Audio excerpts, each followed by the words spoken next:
Hello and welcome to World Insight, coming to you live from Beijing on CCTV News. I'm your host, Tian Wei.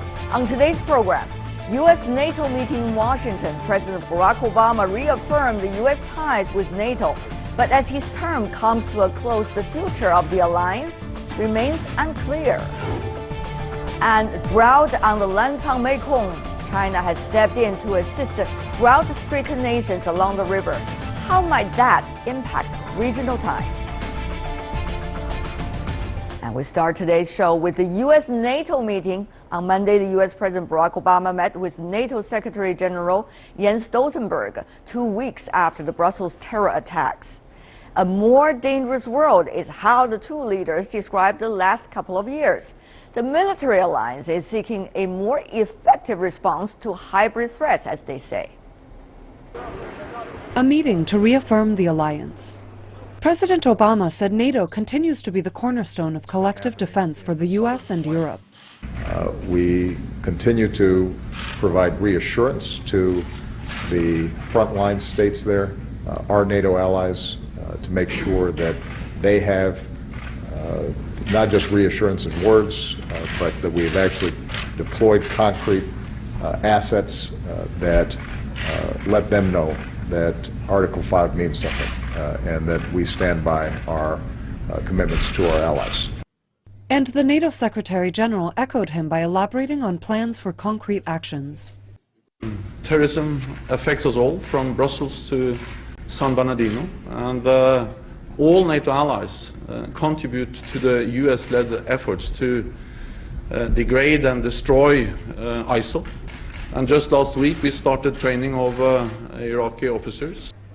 NATO plans to increase defense spending, which Obama has been pushing since the last NATO summit in 2014. Despite that pressure, however, only 5 of the 28 nations in NATO have met the benchmark of spending 2% of their gross domestic products on defense. The median spending of each country on defense is just 1.18%, compared to 3.7% for the US, which provides about 22% of NATO's budget, as the biggest contributor. But as with most alliances, differences remain. Last month, Obama strongly criticized the leaders of Great Britain and France for their policy towards Libya after the 2011 overthrow of the government. The coming U.S. presidential election in September adds to the air of uncertainty, as Republican frontrunner Donald Trump has outlined an unabashedly non-interventionist approach to world affairs. When I talk about NATO, we're talking about tremendous amounts of money that we put in. So I was on CNN and they asked me the big question and they said, well, what do you think of that? I said, it's obsolete and it's costing too much. And some of the military people, of course you're going to hear this.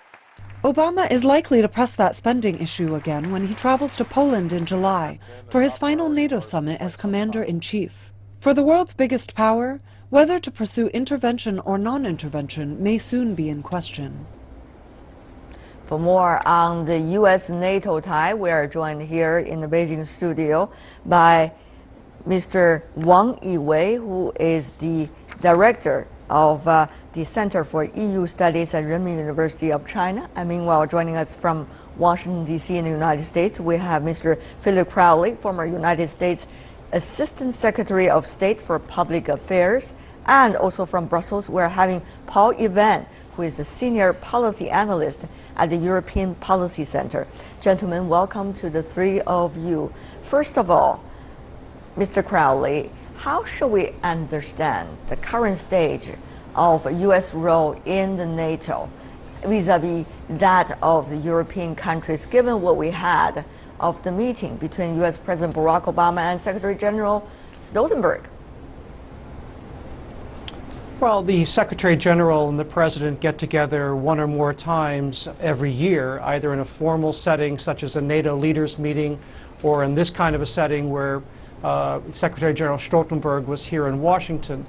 I'm going to go out on a limb here and say that the United States is going to remain a part of NATO, notwithstanding Mr. Trump's views on the campaign trail. It's not unusual for candidates in the United States to take fairly strident positions or unusual positions in the campaign trail, but as many presidents, including President Obama, has said, there's a difference between campaigning for president and actually being president.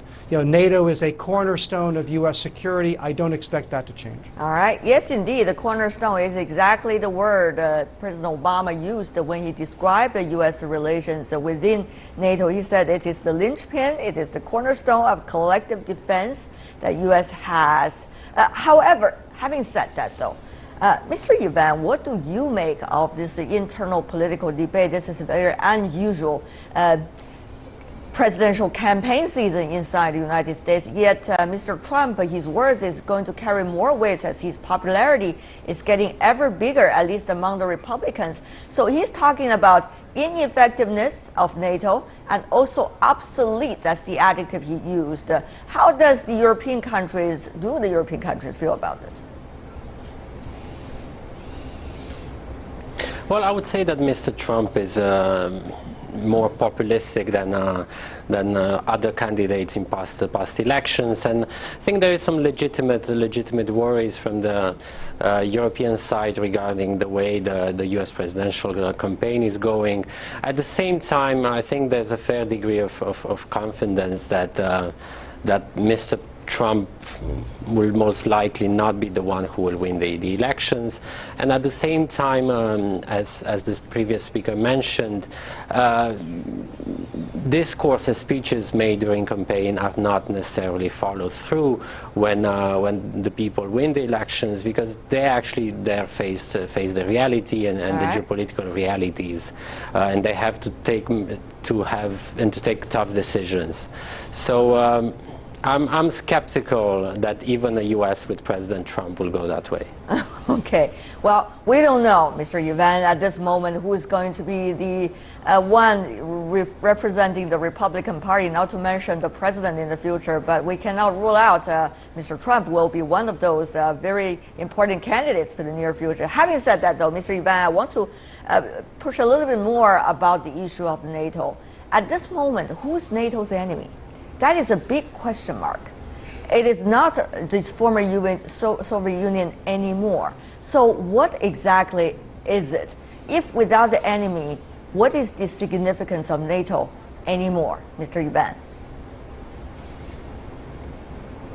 Well, NATO is a defensive alliance, and we see that especially on the European side of the alliance, there's a growing number of security challenges faced by the countries and societies, be it in the Middle East or in Eastern Europe. NATO doesn't have to have let's say an enemy, clearly identified enemy. Country organizations, but it does have to deal with very serious security challenges coming from both state and non-state actors. Mr. And Crowley, we see actually that despite the rhetoric, yes? Mr. Crowley, who are exactly the state and non-state actors Mr. Yvan was talking about these days in terms of NATO's enemies? Can we be a little bit more clearer than just talking about the concepts? Well, since the end of the Cold War, NATO has expanded its area of operation. It used to be just a defensive alliance, just to defend Europe and the members of the alliance. However, after September 11, NATO has played a very significant role, for example, taking on a significant percentage of the responsibility with respect to Afghanistan. That operation continues, and I suspect that was one of the areas of keen discussion between President Obama and the Secretary General yesterday. What is the future of the NATO role and the U.S. ambition in terms of helping stabilize Afghanistan? I do think that in the aftermath of the terrorism attacks in Paris and Brussels, as the leaders mentioned yesterday, NATO is looking at how it might play a role in leading counterterrorism efforts. That now, and I think one more thing, even whether or not NATO has a formal responsibility within, say, the conflict in Syria. The fact is that when you have a joint operation, you rely on NATO. NATO has common equipment, common interoperability is the military term, and that is a platform through which you can have effective operations around the world, whether NATO is leading that operation or just supporting it. I see. So the fact that you have a number of NATO countries involved in the situation in Syria, NATO is playing an indirect role there, but that tells you that the existence of the alliance, the strength that it brings to any operation is a significant element. Well, the question about what exactly is the purpose of NATO these days and who the enemy of NATO is one important question. Another important question is what about whether it is a common, it's an organization that really shares a common destiny or not. If you are reading a recent article in The Atlantic, which is entitled Obama's Doctrine by Jeffrey Goldberg, it raised the question, together with many others, about Obama's legacy. In the article, President Obama criticized some of his European counterparts, which in a way addresses the issue that we talk about, whether NATO still have this common destiny. David Cameron, President Obama said, and Nicolas Sarkozy have been not necessarily working with the U.S. Of course, they are the U.S. Closest allies. For example, in the Libya airstrikes, President Obama said here, I quote, "I had more faith in the Europeans." Sarkozy wanted to trumpet the flights he was taking in the air campaign, despite the fact that we had wiped out all the air defenses and essentially set up the entire infrastructure for the intervention. He's, of course, talking about the U.S. troops. He also said that the British Prime Minister David Cameron soon stopped paying attention, becoming, quote, "distracted by a range of other things," end of quote. So you could see even President Obama talking about the cornerstone of the U.S. defense also are very opinionated from time to time about the role of NATO. Mr. Ivan. Yes, and that's not, I would say, entirely unexpected. I mean, we have heard criticism from the American side regarding the level of defense spending or the way that the spending is done. And I think it's not really extraordinary. And the alliance, the transatlantic alliance, is much stronger than the occasional criticism we might hear from one side or another. I wouldn't read really too much into that. I mean, we have seen in the last years and with the NATO Wales summit a commitment also from the European side to increase, from the EU members of NATO to increase their defense spending, and we are seeing more of that, even though it can't really be done realistically very rapidly. It needs to be done in a number of years. Countries cannot really double their defense budgets from year to year. All right. Professor Wang, so I wouldn't be worried that much about the fate of the alliance based on this. Okay, Professor Wang, you have been attentive listener to our two other panelists coming from the U.S. and the European countries, mainly very important pillars of NATO. The issues that we've been talking about, first of all, NATO's enemy, if there is any. Then, what about the common destiny between the United States and its European allies? And thirdly, what about the current existence of NATO, including its budget? Mr. Ivan talked about the defense spending. We understand the 2%, that is goal according to Mr. Stoltenberg, and that's probably it, because the European economy, as we all know, are not necessarily doing very well. America is complaining about paying too much of the money. But putting that aside, what about the fate of NATO today? How relevant, as an observer, do you think it is? Well, most fundamental question after the end of the Cold War is the legitimacy of the NATO. Why? It was originally against the Warsaw Pact. Of course, Warsaw Pact has long expired, and many of those in the Warsaw Pact already joined the NATO in a way. So who are you? And if you ask the enemy, I think you traditionally think about NATO as a military bloc. Of course, they need an enemy, but now NATO is seeking a new role, not just military, but even security, political organization. That's so-called the transformation. So who am I? What's my position? What's my role in the new dynamic world that the United States and the European and other allies are facing?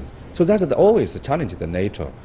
Currently, I think with the so-called back to Asia or the U.S. policy, so there's asymmetric between United States and Europe. The European Union is facing so many challenges. That's more domestically or regionally. It's not the United States. The United States more think about Asian issue and the global issue. And then that's the Trump and the other Americans, why we should spend so much money. It's not the top priority of the U.S. concern. For the European Union, for a long time, rely on the NATO to protect them security and militarily. But today, they face the challenges that go beyond NATO can help them, like a terrorist attack in Brussels, in Paris, which European countries not seek the help from NATO. That means something, I think. Mr. Crowley, what do you make of it? How updated, at least, we could ask that question, is NATO? Can really NATO play a key role in the fight against terrorism, which has been termed as one of the most important battles we are having in the international community? If NATO is not working on some of the major issues and yet consuming a huge amount of cash and energy and military forces, is it really worthwhile, Mr. Crowley?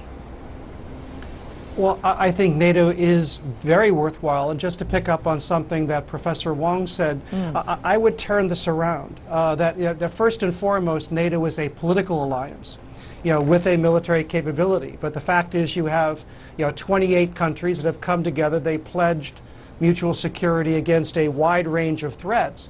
But it is the political force that you have in terms of the unity of the United States, and North America, in looking at the world in very consistent and similar ways, not always identically. There are always tensions, within the alliance. But this has political influence and political significance beyond its military capability. And ultimately, when you look at a challenge like the threat of terrorism, there is a military dimension to this fight, but ultimately it is far more a political challenge, ultimately, than it is a military challenge. And the fact that you have 28 nations then joined by others, that can come together, both to provide a military capability and a political capability and a force to provide, to be able to try to, solve various challenges that influence the members, but also have ripple effects that have global significance. Mr. Crowley, I'm just intellectually curious about this, because if you look at the recent history over the past 20 years about wars happening in Europe or wars happened to the United States, probably you could count very little. And yet, if you think about the terrorist attacks, only within 1 year you got those in Paris and those in Brussels. And yet, it seemed that NATO would not necessarily going to play a key role about either defense against any possibility or attacks toward those who are attackers, because attackers are hard to identify anyway by a traditional sense. So the question is, will the significance in politics outweigh the practicality of a military and political alliance? Mr. Crowley, if I can. Well, I would say that in this very interesting discussion that we've had, the one thing that we haven't talked about or haven't had to talk about, is a major threat, to the European continent that will draw in the major powers of the world. And NATO has played a significant role. Even with all the challenges that we have today with migration and economics and so forth, the security and stability of Europe, even with the kind of attacks that we've seen in Paris and Brussels, is unprecedented in terms of recent European history. So that proves the value of NATO.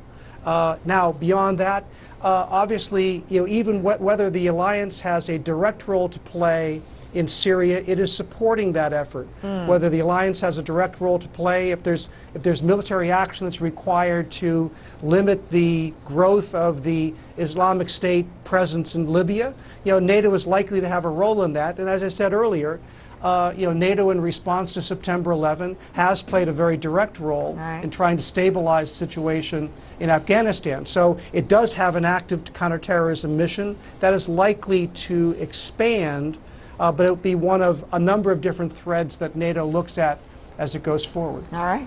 Let's go to the next step, which is what the nature could be for NATO. Mr. Yvan, as you understand very well now, all of the recent conflicts inside Europe, particularly with the terrorist attacks, have a lot to do with religious issues, with ethnic issues. And how will NATO play a role in that regard? How can NATO, if it can, update itself, for example, about intelligence sharing, about many other aspects that NATO can do? And what kind of time frame that NATO has to put on its own head to do all of this in order to make itself relevant? I go to Mr. Yvan first, and then I come back to Professor Wang. Mr. Yvan first. Well, if anything, because you were asking the questions about NATO's relevance, maybe we could have or put a question, this question, I don't know, 2 or 3 years ago.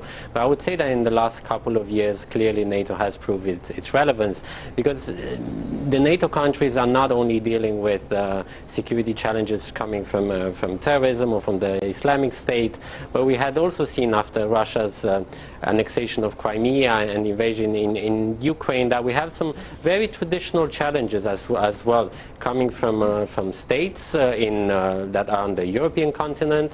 So we see that security is not only threatened by radicalized individuals, but can also be threatened by states. And NATO has taken a number of measures to deal with that security challenge coming from Russia.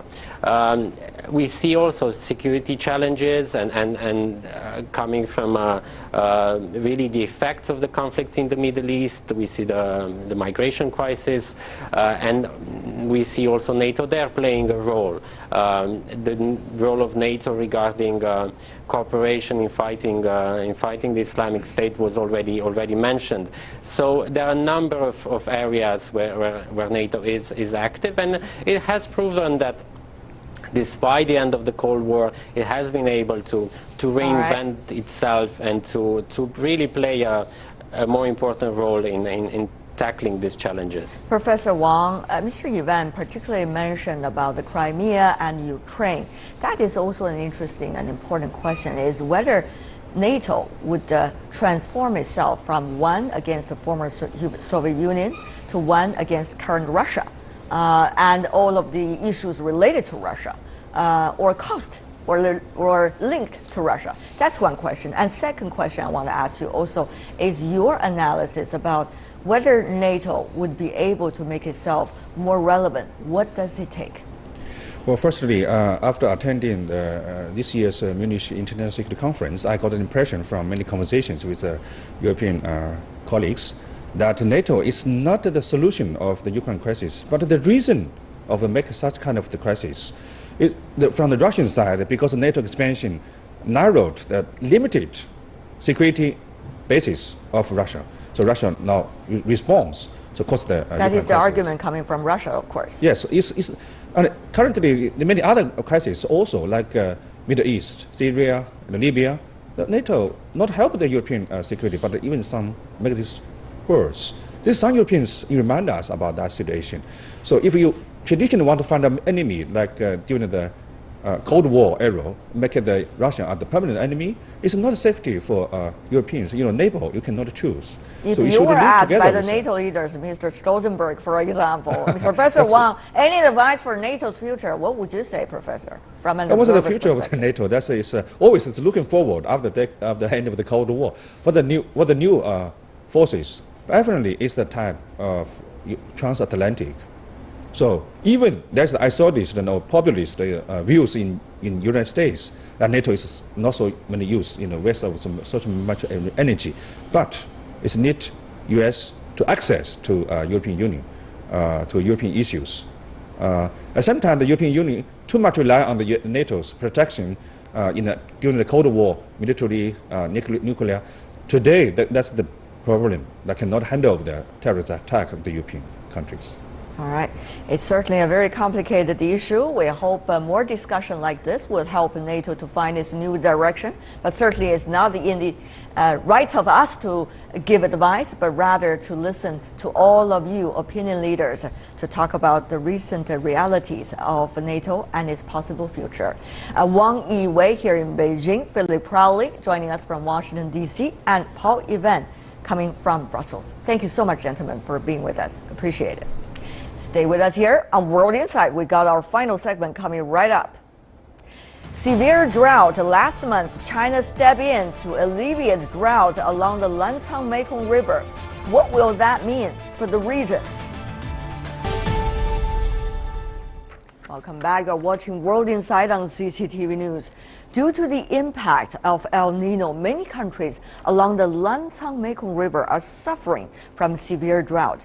Vietnam's Mekong Delta region is facing its worst drought and saltwater encroachment in the past nearly 100 years. In order to help, China has released an emergency water supply from its Jinghong hydropower station in southwest Yunnan province from March the 15th to April the 10th, which by all reports is significantly helping to alleviate the devastating situation. Let's take a look. A severe drought. Due to the impact of the El Nino phenomenon, countries along the Lancang-Mekong River have suffered from drought to varying extents since late 2015. Vietnam's Mekong Delta region is experiencing the most severe drought and saltwater encroachment in a century. We are in a very difficult situation. Rice is our main crop, and we grow other vegetables. Last year, we got 3 rice harvests. This year, I don't think we'll get 1. We can't farm rice anymore, but we are farmers. What can we do? The ongoing drought is damaging some 160,000 hectares of paddy rice in Vietnam's Mekong Delta, amounting to an economic loss of near $222.2 million. And an additional 500,000 hectares there are at risk of being lost by mid-2016. In order to alleviate drought in downstream Mekong River countries, China decided to release an emergency water supply from the Jinghong hydropower station in southwestern China's Yunnan province from March 15th to April 10th. China has also been affected by the drought. This year, the natural runoff in the upstream of Lancang-Mekong in China reduced 20% compared to past years. Since January, China has discharged an accumulated 2.7 billion cubic meters of water downstream, increasing 94% runoff compared with the natural runoff. Last month, top leaders from the 6 countries along the Lancang-Mekong River met in China and agreed to work together under the Lancang-Mekong Cooperation Mechanism. The most important characteristic of the mechanism is that we are tied with water, and we cooperate because of water. How to protect and make good use of the water resource matters to each of us.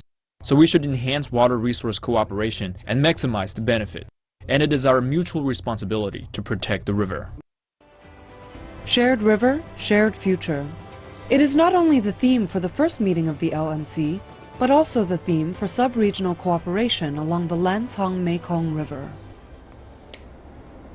And for more on this, we're joined here in the Beijing studio, Mr. Yang Xiyu, who is a senior fellow at the China Institute of International Studies. Welcome to our program, sir. Also joining us from Singapore, we have Mr. Lin Tan-Wei, who is a research fellow adjunct at National University of Singapore. Mr. Lin, welcome as well. We talk about the water coming from Lancang River going to Vietnam. Of course, some, Mr. Yang, have been suspecting about China using water as a leverage of politics. So the recent action coming from China in support of Vietnam, despite the fact that people remember very well the 2 countries have territorial disputes, what does it really mean about China and China's intention in the region, Mr. Yang? Well, China had just you mentioned, China has a very complicated relation with Vietnam, both politically and economically, even militarily. However, during the whole course of dealing with the relationship, China always tried to separate economic factors from the others, and vice versa. The benefit is we can prevent a single problems to spill over to the other area. So during the past several decades, China go along with such a wisdom or principle, say, separate the political issues from the economic and vice versa, even military from the economic or political. So on the river issue, on the water resources, China always try to separate the different things. So that means no matter what, no matter how good or how bad the relationship politically and militarily, and in terms of economic cooperation, China will do what we believe it must do. But will China's attitude, as you perceive, necessarily going to be the attitudes of the others as well, Mr. Lim? We understand the Lancang-Mekong River mechanism, for example, now includes different economies: Cambodia, Laos, Thailand, Vietnam, and also China. So will other countries also think in the same logic as Mr. Yang portrayed that China has? I think this is a very classical example of a commons good. And all these countries within the Lancang-Mekong cooperation scheme are stakeholders in this river. And this river is actually the world's largest inland fishery area, and it also supports at least 60 million people's livelihoods. So it is no detriments to all if they cooperate, and the Lancang-Mekong cooperation scheme offers many features in which it can foster cooperation. For example, it encourages training resources. It also has some links with AIB funding initiatives, and it also has dialogue platforms for the member countries to understand each other's position better, and to have consultation as a form of mechanism in terms of cooperation. So with all these inbuilt features, it is somewhat of a welcome platform by all these countries within the region, and it offers a deepening of relationship in this particular area, but it could also have spillover effects into other diplomatic areas as well. When you talk about spillover effect, of course I understand what you're talking about, Mr. Lim.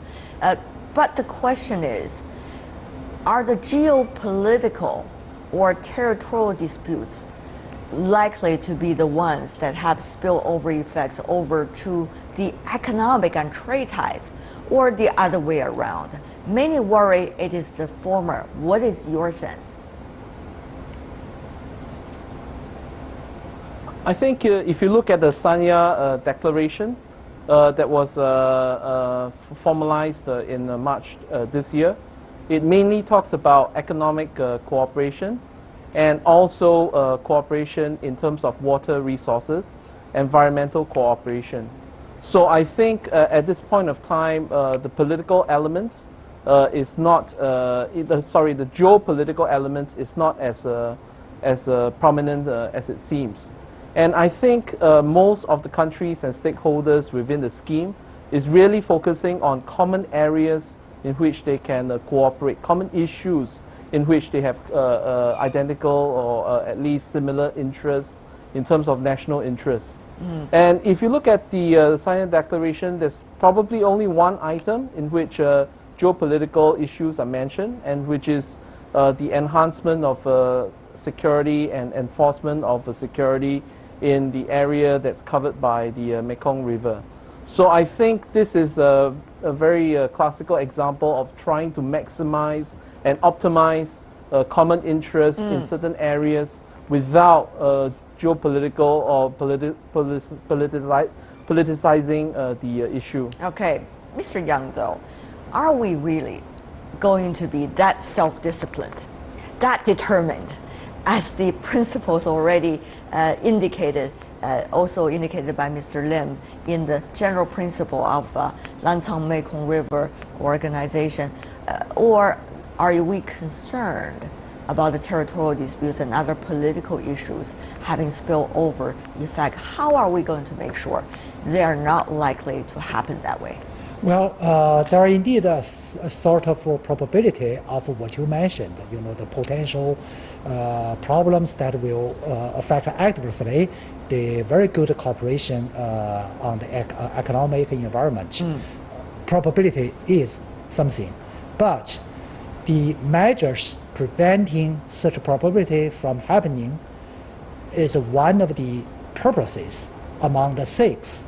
Every country understand clearly they have a very good part of the relationship and also have a negative or complicated part of the relationship.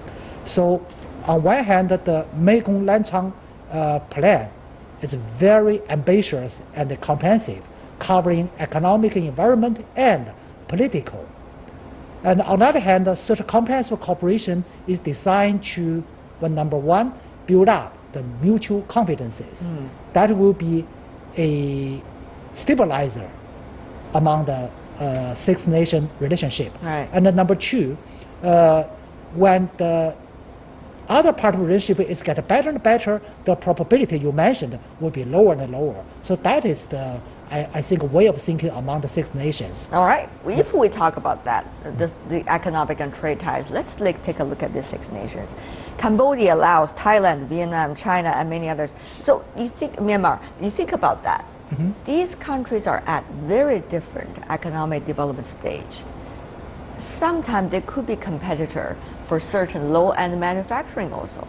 So will the trade and economic ties really as tight, as congratulatory as you have mentioned, Mr. Yang? Well, it's a really challenging issue, not facing you, but facing the 6 nations. Yes, indeed. Especially 6 nations leaders. They know that so diversified, the level of the economic development is so diversified. Just look at the 6 nations, the largest developing countries and one of the poorest developing countries. And also, there are some same level competitions among varied countries.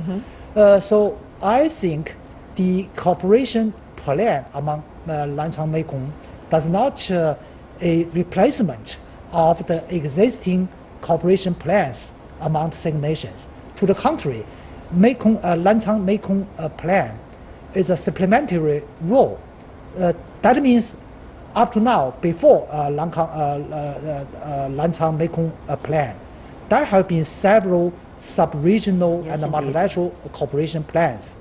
They have faced such a challenging issues you mentioned, diversified, and we designed a new plan, new corporate plan to make supporting momentum, to provide supporting momentum to deal with the problems stem from the diversified levels. So I think Mekong plan, Lancang-Mekong plan is not a single cooperation project. It's one of the multilateral projects. We are talking about Lancang-Mekong plan as if it is a tongue twister. Just to explain to our audience internationally, Lancang is how the river was being named inside China, and Mekong is how the river was being named outside China by all of these different countries in Southeast Asia. Just, one river, 2 names. One river, 2 names. Yes, indeed. We hope it is not about 2 names and 2 different kinds of thinking, but rather 2 names, but same kind of thinking. Let me come back to you, Mr. Lim. Earlier we heard about Mr. Yang talking about several already existing mechanisms. So will this China proposed Lancang-Mekong plan necessarily going to be complementary, or is it going to be further complicating the issue? What is the role of China with these countries as you perceive it from Southeast Asia, Mr. Lim? This is the so-called noodle bowl effect. When you have interlinks between countries within East Asia, and as those interlinks intensify, they become interdependent on each other. And when they become interdependent on each other, there's greater incentive for resource sharing, for cooperation, rather than tensions or conflicts. So this is actually part of this interlinking and intensification of links between countries in East Asia. And the previous speaker was also mentioning that this is actually one of the subsets of cooperation between these countries. It is a so-called +1 cooperation, one in which China is involved, and together with Myanmar and the other countries. There are, of course, other existing mechanisms, existing mechanisms like Mekong River Commission, which has been established longer. And so all these interlinking of mechanisms and enable them to intensify linkages, dialogues, consultations, exchanges of information. Right. And this can only be a non-detrimental policy that yields positive effect, the so-called noodle bowl effect. Right, we got some pretty nice taste as noodle over there. Before we go, final word from you, Mr. Yang, about the competition of mechanisms. We also saw Japan try to establish some kinds of cooperation with some of the Mekong River countries. What does China make of it? Is it going to be a competition as China sees it? Very briefly from you. No competition. China is quite open-minded. Actually, Lancang display is quite open. Welcome to outsiders' involvement, as long as such a cooperation contribute to the positive effect to this regional development. I see. Yang Shiyu here in Beijing, Lin Tai-wei from Singapore. Thank you so much, gentlemen, for being with us. That is all the time we have for today. If you'd like to see more of a program, visit our website. Just type in World Insight CCTV News into your search engine. You will be able to find us, or you can also check out our YouTube channel. From me, Tian Wei, and everyone at the World Insight team, thanks for watching, and tune in again tomorrow for more insights from across China and around the world.